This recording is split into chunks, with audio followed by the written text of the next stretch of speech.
लिए नहीं है कुछ और छूट है। और कुछ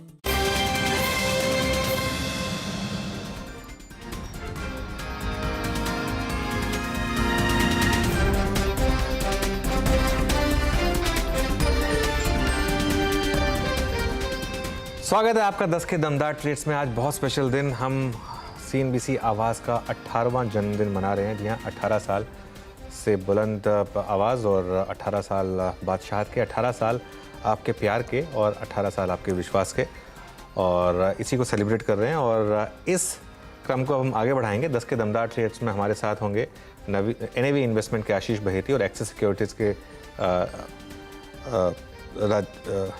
राजेश पालविया जी, वो बने हुए हैं हमारे साथ शो में। और उसके अलावा हमारे साथ निर्मल बैंक के विकास सालुंके और कोटक सिक्योरिटीज़ के श्रीकांत चौहान भी जुड़ेंगे। और बजट से बाजार की उम्मीदों पर खास चर्चा के लिए आज हमारे साथ होंगे मार्सलस इन्वेस्टमेंट मैनेजर्स के फाउंडर सौरभ मुखर्जी। उन सबसे बात करेंगे, लेकिन उससे पहले एक बार मार्केट का रुख कर लेते हैं। और market at days low, Nifty 17,789 इस समय, याद रखिए कल का लो था 17,761, लेकिन मार्केट अब लगातार अब शायद उस लो का जो दिसंबर का लो था उसकी सिग्निफिकेंस शायद खत्म हो रही है कुछ हद तक, 17,774, क्योंकि मार्केट अब बार बार उस लेवल को रीटेस्ट कर रहा है। कल तो ब्रेक कर ही दिया था उसने, और आज भी लग रहा है कि बस 2-3 मिनट और दीजिए। 17,785 इस समय निफ्टी। और बैंक निफ्टी में वो जो रैली बन रही थी, अब वहाँ पर भी देखेंगे आप तो एक क्लियरली मोमेंटम में शिफ्ट। और बैंक निफ्टी भी अब करीब करीब 135 पॉइंट नीचे, 41,946। और देखते हैं 41,500 600 का वो जो लोज है उसको प्रोटेक्ट करता है कि नहीं। लेकिन इंडिविजुअल स्टॉक्स में हालांकि अभी भी थोड़ा बहुत ट्रैक्शन आपको दिखेगा। एक दो स्टॉक्स में MCX, चोला, थोड़े से PSU बैंक्स, थोड़े से मेटल स्टॉक्स। और आज का सबसे बड़ा मार्केट के लिए जो डिक्लाइनिंग फैक्टर है वो है निफ्टी IT। लगा एक ज़बरदस्त डिक्लाइन निफ्टी IT में। इंडेक्स निफ्टी IT का खुद इस समय 2% से ज़्यादा का डिक्लाइन निफ्टी IT में। देखिए ये इस समय करीब 1.25% का डिक्लाइन निफ्टी IT में। और उसके अलावा आप इंडिविजुअल स्टॉक्स में देखेंगे तो इन्फोसिस, TCS, HCL टेक, सब ने काफ़ी परेशान किया है। और उसमें आप जोड़ दीजिए फिर कुछ heavy weights, Reliance, Larsen and Toubro और HDFC ट्विंस। तो बेसिकली ये सारा का सारा कॉम्बिनेशन जो है ये मार्केट को इम्पैक्ट कर रहा है। वीरू जी हाँ, बाकी कॉम्बिनेशन मार्केट को इम्पैक्ट करता हुआ। और याद रखिएगा निफ्टी अब अपनी इस मतलब पिछले अक्टूबर, नवंबर, दिसंबर, जनवरी के ये पिछले 4-5 कैंडल के जो लोअर शैडोज़ हैं, यहाँ जहाँ प्राइस नहीं टिका है अब तक, उसी में ट्रेड कर रहा है। तो इसके वॉलेट होने के बहुत स्ट्रॉन्ग चांसेस लग रहे हैं। बट यस, प्रेशर फैक्टर्स हमारे पास आज निफ्टी IT है। और आपकी स्क्रीन पे technology services, Gujarat gas, Shriram transport finance, Bata container corp और विंडो फार्मा, सबके सब बैक ट्रेड करते हुए। चलिए अब एक काम करते हैं, कॉल्स का क्रम शुरू करते हैं। और हमारे साथ जो पैनल है वो इनफैक्ट अनुज आपको वाकिफ करा ही चुके हैं उनसे, आशीष बहेती जी, राजेश पालविया जी और विकास सालुके और श्रीकांत चौहान। श्रीकांत, गुड मॉर्निंग, कार्यक्रम में स्वागत है आपका। और आपको भी बहुत बहुत शुक्रिया। 18 साल CNBC आवाज़ के हम सेलिब्रेट कर रहे हैं और आप हमारे इस सेलिब्रेशन में उपस्थित हुए और हमारे इस 18 साल के सफ़र में हमारे साथ रहे। बहुत बहुत शुक्रिया। आज का आपका conviction idea. Good morning Virendra, good morning Anuj, और आपको भी बहुत सारी बधाइयाँ, क्योंकि हैप्पी बर्थडे मैं बोलूँगा आपके लिए, अनुज के लिए, पूरे एंटायर टीम के लिए, बिकॉज आपकी जो कंसिस्टेंसी है और मैं कहूँगा कि जो एक जो शो होता है जिसमें जो मैं कह सकता हूँ कि जो लाइवलीनेस होता है वो डालने में आप, आशीष जी, अनुज और अपने नीरज जी, ये लोग बिल्कुल भी, यानी कि उनका जो कमिटमेंट है और जो वो शो को प्रेजेंट करते हैं, आई रियली लाइक। सो मैंने इनफैक्ट कई सालों से मॉर्निंग शो तो देखी है। ड्यूरिंग द डे थोड़ा सा मैं मार्केट में बिजी रहता हूँ, लेकिन yes, of course I like all the shows. So all the best, and यही जर्नी ऐसे चलती रहेगी आपकी, यही हमारी शुभकामनाएं मेरी तरफ से, मेरे पूरे एंटायर कोटक की टीम से। Thank you. मार्केट्स की अगर बात करें तो इट्स क्वाइट सरप्राइजिंग कि जितने भी इवेंट आए, सभी इवेंट कल के दिन में मार्केट ने पॉजिटिवली क्लोज किए हैं। फिर भी मार्केट स्ट्रगल कर रहा है हायर लेवल्स को क्रॉस करने के लिए। तो वो थोड़ा सा समझ में नहीं आ रहा है कि मार्केट एग्जैक्टली कौन से इवेंट के लिए और वेट कर रहा है, क्योंकि करेंसी भी अगर आप देखें वीरेंद्र तो वो भी अप्रिशिएट होनी शुरू हो गई है, 81.25 50 के करीब आ चुकी है। तो मुझे लगता है कि इट विल टेक टाइम, थोड़ा लैग इफेक्ट रहेगा, लेकिन इवेंचुअली हमें लगता है कि FIs की बाइंग भी आने वाले कुछ दिनों में शुरू हो सकती है। हमें लगता है कि अगर आज के दिन में मार्केट अगर 17,750 के लेवल्स को होल्ड करता है तो वापस हम एक बार 18,000 18,300 के लेवल्स को देख सकते हैं। तो काफी नजदीक का स्टॉप लॉस है। तो करंट लेवल से कॉन्ट्रा व्यू लिया जा सकता है। 17,750 के स्टॉप लॉस के साथ पोजीशन को लॉन्ग करें।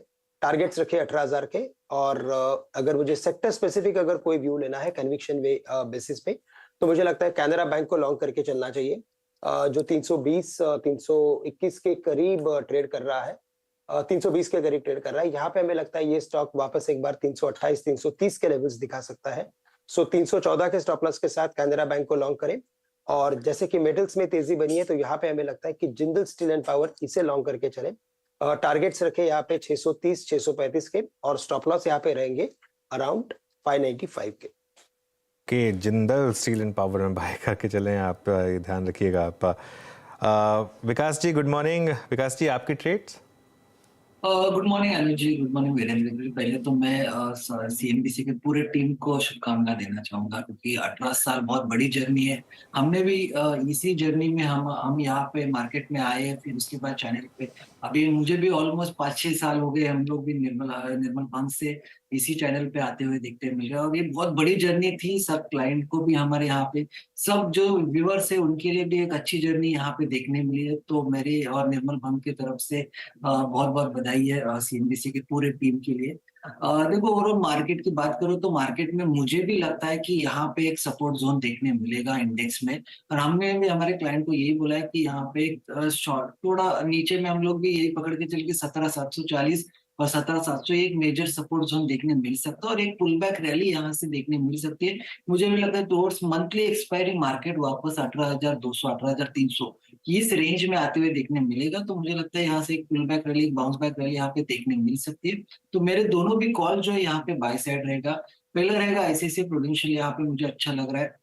जिस हिसाब से मैं इसमें लास्ट कुछ दिनों में 470 460 एक अच्छा खासा सपोर्ट बना के उसी रेंज में ट्रेड करते हुए देखने मिल रहा था। आज उसके ऊपर ट्रेड कर रहा है, तो मुझे लगता है 492 के टारगेट के लिए इसको बाय करना चाहिए। 490 और 462 का स्टॉप लॉस यहाँ पे रिकमेंड करूंगा। और दूसरा रहेगा अल्ट्राटेक सीमेंट, यहाँ पे वीकली ब्रेकआउट, और इसमें देखोगे तो चार्ट स्ट्रक्चर बहुत स्ट्रॉन्ग बना है। मुझे लगता है ऊपर में 70 470 का टारगेट अल्ट्राटेक सीमेंट में आते हुए देखने मिलेगा, और नीचे में 70 130 के आसपास का एक स्टॉप लॉस यहाँ पे रिकमेंड करूंगा। तो दोनों भी स्टॉक मुझे लगता है कि एक अच्छा पोटेंशियल यहाँ पे दिखाते हुए दिखने मिलेगा। तो यहाँ पे अच्छा एक रैली इसमें देखने मिलेगा, और मार्केट में मुझे लगता है कि आज के सेकंड हाफ में एक पॉजिटिव डायरेक्शन में आते हुए देखने मिलेगा। जी, ये दो ट्रेड्स आपके भी हो गए विकास जी, और इस वक्त निफ्टी फिर डे लो की तरफ बढ़ता हुआ, और दो कॉल्स और लेते हैं। राजेश पालवे जी, आपके दो कॉल्स क्या होंगे इस वक्त के? तो वीरेंद्र जी, पहला स्टॉक होगा M&M, Mahindra and Mahindra. Stock almost अपने ऑल टाइम हाई ट्रेजेक्टरी की तरफ बढ़ते हुए दिख रहा है। ये एकमात्र स्टॉक है ऑटोमोबाइल स्पेस में जो कि स्टॉक एक कंसिस्टेंसी दिखा रहा है। और अब जिस तरीके की यहाँ पे बाइंग इंटरेस्ट कल भी देखी थी और आज जो ओपनिंग के बाद से बनी हुई, हमें लगता है M&M फ्यूचर यहाँ से एक अच्छा मोमेंटम 1365 1380 की तरफ बनाते हुए दिख सकता है। स्टॉप लॉस होगा करीब यहाँ पे 1305 के आसपास। जो दूसरा स्टॉक बाय करना है वो कैश सेगमेंट से, और उसमें हमें रेलवे थीम में हमें लगता है कि एक अच्छा मोमेंटम कंटिन्यू रहेगा। यहाँ पे इरकॉन पे फोकस है। ऑलमोस्ट 10 से 15 दिन का अगर हम देखें तो एक रेंज का ब्रेकआउट आज के सेशन में विद वॉल्यूम एक्शन होते हुए दिख रहा है। जिस तरीके के ब्रेकआउट आज इरकॉन में हुए, हमें लगता है ये स्टॉक में नेक्स्ट टारगेट बनना चाहिए 70 रुपए से 72 रुपीज तक का। स्टॉप लॉस होगा करंट लेवल से करीब 61 के आसपास। चलिए, इरकॉन ये एक्चुअली कल से इसने मुंह पकड़ा है, पूरा का पूरा रेलवे स्पेस ने कल से मुंह पकड़ा है। RVNL, अब इरकॉन, ये सारे के सारे स्टॉक्स अच्छा कर रहे हैं इस समय। बहेती जी, आपकी इस समय की फ्रेश कॉल्स? अनुज जी, वेदांता लिमिटेड पे खरीदारी की सलाह रहेगी। जिस हिसाब से मेटल का टेलविंड तो है ही, साथ साथ इसकी जो दूसरी आर्म है क्रेन इंडिया, उसके कारण इस पे क्रूड का भी बढ़ते प्राइसेस का एक पॉजिटिव इम्पैक्ट पड़ जाता है। और चार्ट स्ट्रक्चर भी काफी अच्छा है। कल की गिरावट जरूर थी, एक थोड़ी सी प्रॉफिट टेकिंग थी, लेकिन आज भी स्टॉक में एक स्ट्रेंथ वापस देखने मिली है। तो 314 का स्टॉप लॉस लगाकर खरीदारी की सलाह रहेगी for a target of 327। And second call जो रहेगी वो है बंधन बैंक में शॉर्ट। जिस हिसाब से बैंक निफ्टी के में 42,000 के ऊपर का ब्रेकआउट वापस फेल होता हुआ देखने मिल रहा है। बैंक निफ्टी वापस 41,900 के पास आ गया है। स्पॉट की बात कर रहा हूँ।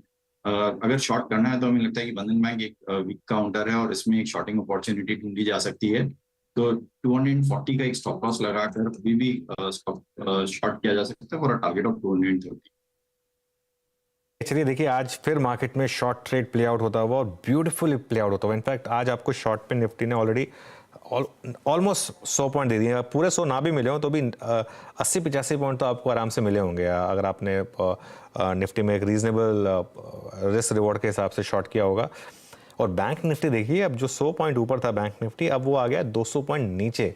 और इनफैक्ट अब बैंक निफ्टी स्लाइड कर रहा है, वो निफ्टी से ज़्यादा बैंक निफ्टी स्लाइड कर रहा है क्योंकि शुरू में तेज़ी थी बैंक निफ्टी में, ऑलमोस्ट ग्रीन में आया था, लेकिन वहाँ से इसने एक ज़बरदस्त मूव दिखाया। तो बैंक निफ्टी का क्लियर टेक्सचर बन चुका है सेल ऑन रैली का, और इसने तो आज एक रैली भी दे दी आपको, 150 पॉइंट की रैली दे दी और वहाँ से नीचे गिरा। तो इसने तो आपको एक ज़बरदस्त सेटअप दिया, 300 पॉइंट का डिक्लाइन यहाँ पर इंटरडे हाई से इस समय। उसके अलावा रिलायंस डे लो पर, टाटा मोटर्स डे लो पर और HDFC ट्विंस डे लो पर। एक बार निफ्टी का कंट्रीब्यूशन वापस ले आते हैं, उसके बाद थोड़ी और स्टॉक की चर्चा करेंगे। लेकिन निफ्टी का कंट्रीब्यूशन अगर आप देखेंगे इस समय आपकी स्क्रीन पर आएगा, तो ये जो 4-5 स्टॉक्स मैंने मेंशन किए, अब इनका कंट्रीब्यूशन बहुत बढ़ रहा है।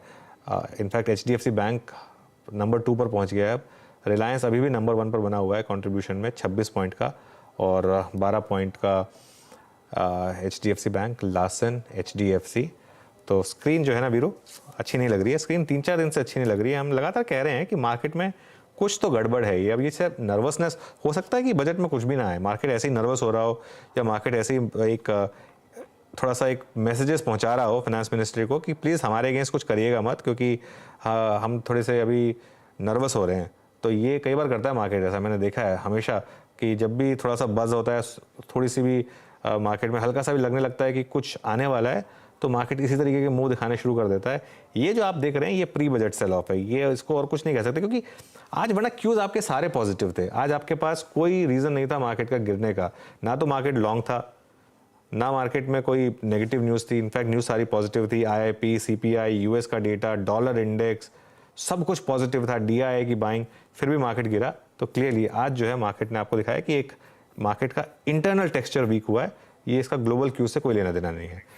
इनफैक्ट एक काम करते हैं, सौरभ मुखर्जी को जोड़ लेते हैं हमारे साथ, मार्सलस इन्वेस्टमेंट के फाउंडर, और उससे पहले ऑफकोर्स वो एम्बिट में थे, तब भी हमसे बात करते थे, और काफ़ी उनका एक जो काफ़ी आर्टिकुलेट हैं और काफ़ी अपनी बात को एकदम जिस तरीके से रखते हैं, तो सब बिलीव करते हैं कि जो वो कह रहे हैं वो एकदम सही है।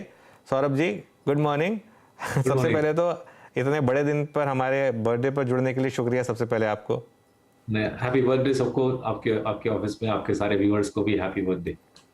चलिए सौरभ जी, मेरा पहला सवाल, हालांकि मैं जानता हूं कि आप overall top down market call नहीं लेते हैं और आपका एक जो इन्वेस्टमेंट स्टाइल है प्योरली बॉटम अप का है, आप सेक्टोरल बात भी थोड़ा कम ही प्रेफर करते हैं, लेकिन क्योंकि मार्केट में एक मूव आ रहा है, तो मैं आपसे पूछना चाहूँगा कि ये market, Indian market calendar turn होने के बाद एकदम से अंडर परफॉर्म क्यों कर रहा है? कोई एक स्पेसिफिक रीज़न आपके दिमाग में आ रहा हो?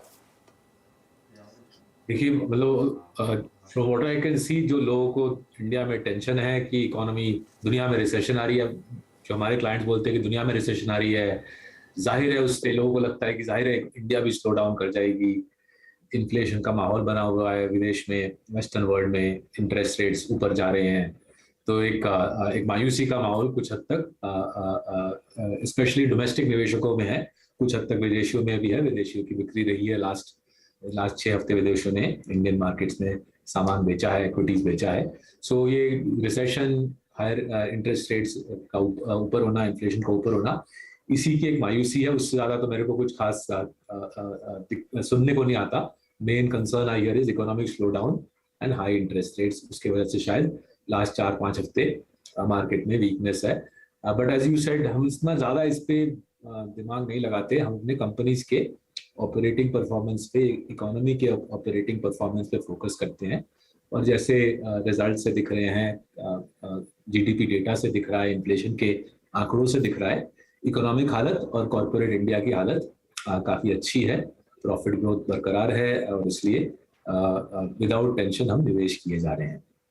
ठीक है, तो हम उसकी बात भी करेंगे एक जो स्पेसिफिक्स की, लेकिन क्योंकि आपने एक बात छेड़ दी कि कॉर्पोरेट इंडिया की हालत काफ़ी अच्छी है और अर्निंग्स काफ़ी अच्छी आ रही हैं, तो अब एक बड़ा इवेंट आ रहा है यूनियन बजट का, और ये इस करंट गवर्नमेंट का लास्ट फुल बजट है। अगले साल तो इंटरिम बजट आएगा। कोई एक्सपेक्टेशन जो मार्केट मान के चल रहा हो, या कोई डर जो मार्केट को लग रहा हो बजट से रिलेटेड? देखिए, अग्री विद यू कि मार्केट में बहुत बहस होती है, बजट लेकर बहुत बहस होती है, जिससे कि आपके दर्शक उस बहस में ज्यादा उलझ ना जाए। यूनियन बजट का स्टॉक लेवल प्राइसेस के ऊपर ज्यादा इम्पैक्ट नहीं रहता है। एक आध दिन हम जरूर बहुत ऊपर नीचे नाचते हैं मुंबई में हम सब लोग, बट इसका मतलब नहीं कि आप एज अ निवेशक यूनियन बजट लेके ज्यादा अपना सर खपाओ।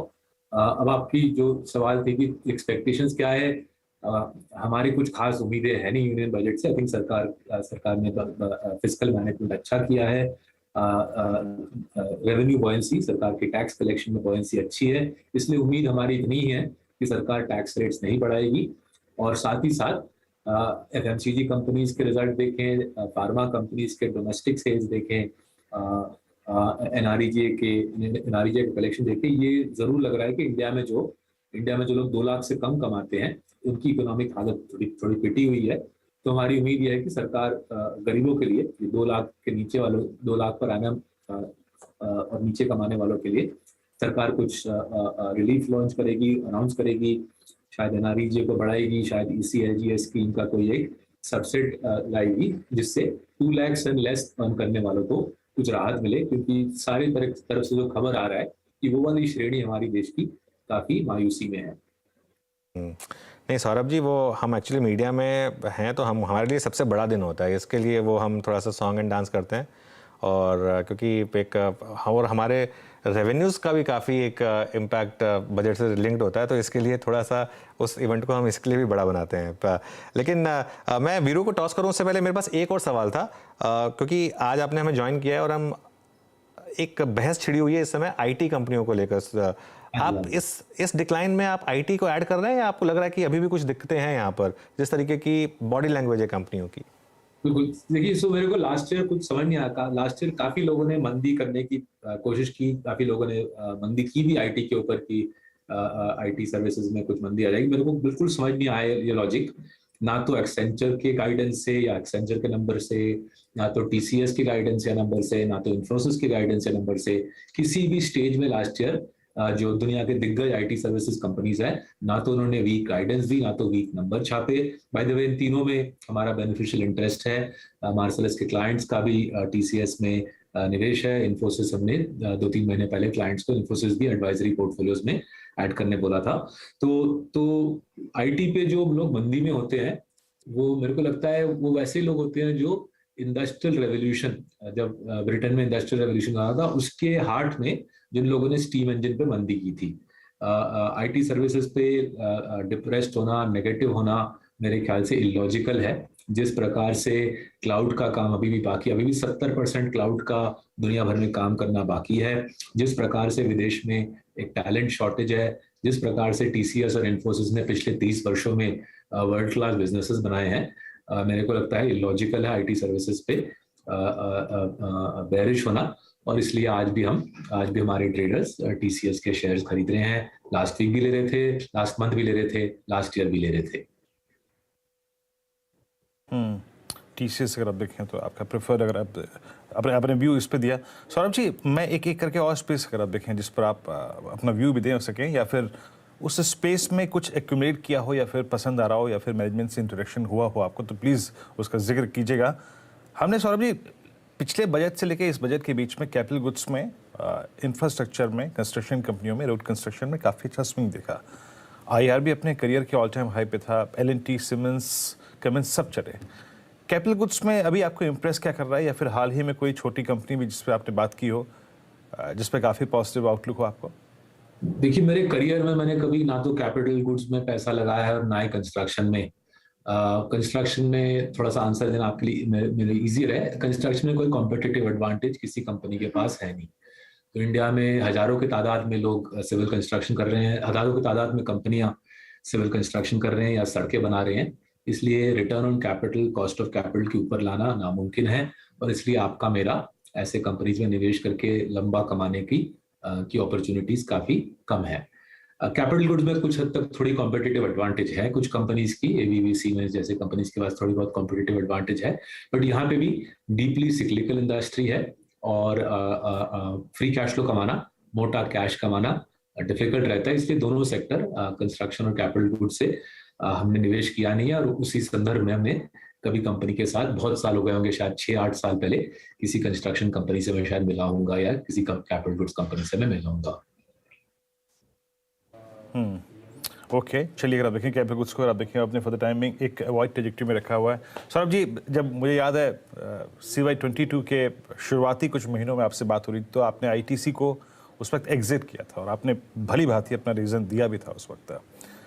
अभी आई मीन ITC हालांकि अगर आप देखें CY22 में काफ़ी स्ट्रॉन्ग परफॉर्मेंस दी भी, बट अभी आपका FMCG पे व्यू क्या है, स्पेशली आई मीन बजट, और साथ ही साथ अगर आप देखें जब इन्फ्लेशन थोड़ा सा कम हुआ है, एक बार फिर से अगर आप देखें हम FMCG कंपनियों के बारे में बात कर रहे हैं, FMCG पर आपकी रीडिंग इस वक्त और कोई ऐड स्टॉक जो किया हो उस पर कोई टिप्पणी? वीरेंद्र जी, सेक्टर लेवल पे हम उतना सर खपाते नहीं है। जैसे कि मैं अभी 5 मिनट पहले बोल रहा था, FMCG की वॉल्यूम ग्रोथ कमजोर रही है बाय एंड लार्ज। जो हमारे देश में 2 लाख और नीचे कमाने की श्रेणी है, उनकी इकोनॉमिक दिक्कतें रही है, इसलिए FMCG और डोमेस्टिक फार्मा काफी सिमिलर स्टोरी है, दोनों वॉल्यूम ग्रोथ की एक दिक्कत 2 साल से रही है। हमारा जो एक इकलौता डोमेस्टिक FMCG में निवेश है वो नेस्ले है। ये कुछ 5 साल से हमारे पोर्टफोलियो में है, मेरे माँ बाप के पोर्टफोलियो में भी है, हमारे 10,000 क्लाइंट्स के पोर्टफोलियो में है, और यहाँ पे double digit volume growth consistently दिख रही है, हमको काफी साल से दिख रही है, लेट लास्ट क्वार्टर में भी थी, और हमारी उम्मीद है कि नेस्ले इस क्वार्टर में भी डबल डिजिट वॉल्यूम ग्रोथ लाएगा और करीबन 20% free cash flow compounding Nestle ने पिछले 30 वर्षों में दिखाया है। और अगर वो 20% फ्री कैश फ्लो कंपाउंडिंग बरकरार रहेगी तो हम और हमारे क्लाइंट नेस्ले में उस इलाके के आसपास 18, 19, 20 के आसपास % प्रति वर्ष कमाने की उम्मीद रखते हैं। सौरभ जी, लास्ट बार जब आप आए थे शो में तो आपने कहा था कि आप कुछ स्टॉक्स ऐड कर रहे हैं अपने पोर्टफोलियो में, और जब वो ऐड कर लेंगे तो बताएंगे। तो कोई नया स्टॉक जो आपने ऐड किया हो रिसेंटली मिड कैप या स्मॉल कैप स्पेस में? बिल्कुल कर रहे हैं, थोड़ा सा और समय दीजिए अनुज जी, थोड़ा सा और समय दीजिए, थोड़ा लिक्विडिटी कुछ में जितना जिस पैमाने पे ढूंढ रहे थे नहीं मिल रहा था, बट उम्मीद है कि जैसे आपने बोला जो मंदी का एक माहौल बना है उसमें हमको अच्छे भाव में अच्छे स्टॉक्स मिल रहे हैं, थोड़ा सा टाइम दीजिए, फिर हम बिल्कुल बताएंगे। मेन हमारा जो काम था last 2-3 months was making sure IT services का जो मंदी है उसमें हम इन्फोसिस में क्लाइंट्स को अग्रसर करें लेने के लिए। डिवीज लैब में और बड़ा पोजीशन बनाए हैं हम लास्ट 2-3 महीने में। HDFC बैंक में लास्ट 4-5 महीने में पोजीशन बढ़ाया है। डॉक्टर लाल पैथ लैब्स में लास्ट 5-6 महीने में पोजीशन काफी भारी पैमाने पर बढ़ाया है। डॉक्टर लाल में आपको रिस्क नहीं लग रहा सौरभ जी इस समय, क्योंकि जिस तरीके से टाटा 1mg ने पूरा एक मार्केट को, सिर्फ टाटा 1mg नहीं बाकी भी कई प्लेयर्स ने जिस तरीके से मार्केट में डिसरप्शन किया है, उससे एक रिस्क फैक्टर ओपन हो रहा है क्या यहाँ पर? कुछ मटेरियल प्लेयर्स नहीं है तो $10 बिलियन का मार्केट है अनुज जी, विशाल मार्केट है। करीबन 80% अभी भी इनफॉर्मल है, मॉम एंड पॉप लेवल पे है, तो ऑर्गेनाइज सेक्टर बहुत ही छोटा है। उस ऑर्गेनाइज सेक्टर में सबसे बड़ा प्लेयर का नाम आपने स्क्रीन पर डाला है, डॉक्टर लाल पैथ लैब्स। हमारे अनुमान के मुताबिक डॉक्टर लाल पैथ लैब्स अकेला उतना कैश कमाता है जितनी ये पूरी इंडस्ट्री जोड़ के कमाती है, और जो नए नए खिलाड़ी आए हैं उनकी उतनी क्षमता नहीं है कि करारा मुकाबला डॉक्टर लाल को दे पाए। एंड जो कोविड के पहले इनकी रेवेन्यू ग्रोथ थी डॉक्टर लाल पैथ लैब्स की 12-13% रेवेन्यू ग्रोथ, वो आंकड़ा मोटा मोटी फिर से वापस आ गया है, एक्स कोविड रेवेन्यू ग्रोथ आ गया है। एंड काफी हद तक जो नए खिलाड़ी हैं उनका कैश भी खत्म हो रहा है, एंड मेरे ख्याल से कंसोलिडेशन इस सेक्टर में देखी जाएगी। डॉक्टर लाल पैथ लैब ने 1 साल पहले बॉम्बे में सबर्बन खरीदा, मेरे ख्याल से यही सबसे बड़ा कंसोलिडेटर रहेगा।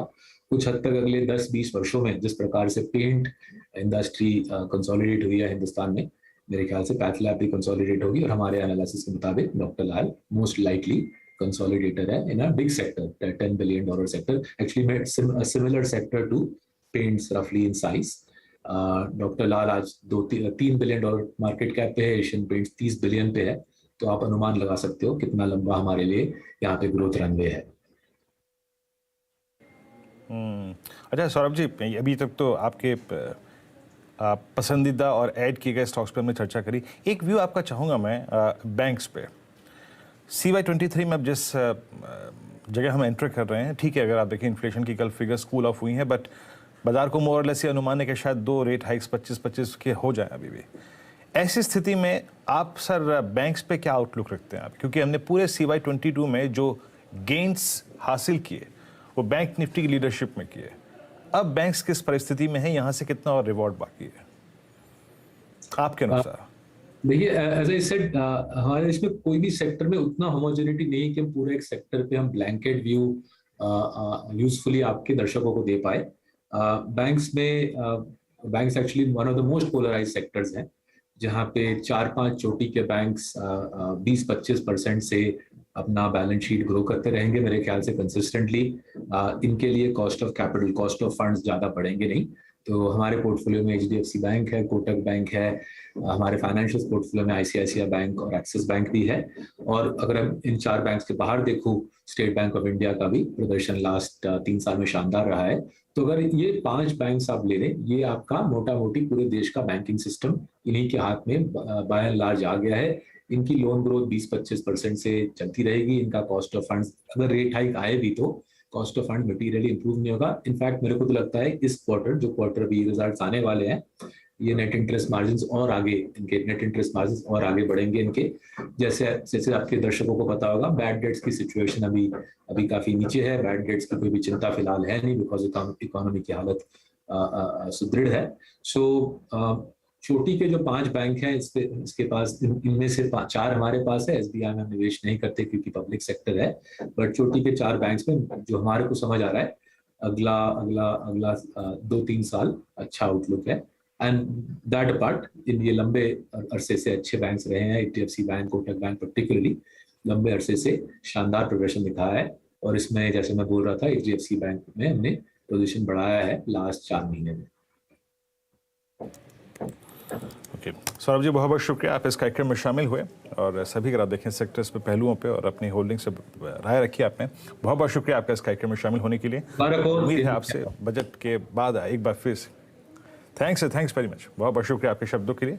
उम्मीद करते हैं बजट के बाद आपसे एक बार फिर से चर्चा होगी। जनाब, इस कार्यक्रम को अब यहीं अगर आप देखें समाप्त करने का समय आ चुका है। निफ्टी में एक छोटा सा पुल बैक है। बहुत बहुत शुक्रिया श्रीकांत, आप इस कार्यक्रम में शामिल हुए। विकास जी, राजेश पालविया जी और साथ ही साथ आशीष जी इस कार्यक्रम में शामिल होने के लिए और सभी स्टॉक्स और इंडस्ट्रीज में राय रखने के लिए। एक ब्रेक, और ब्रेक के बाद याद रखिएगा एक खास चर्चा। जी हाँ, कैपिटल गुड्स में जब आप बात करते हैं कंस्ट्रक्शन या फिर इंफ्रास्ट्रक्चर की जब बात करते हैं, तो एक नाम शायद आपके जहन में सबसे पहले आता है, मिस्टर नायक।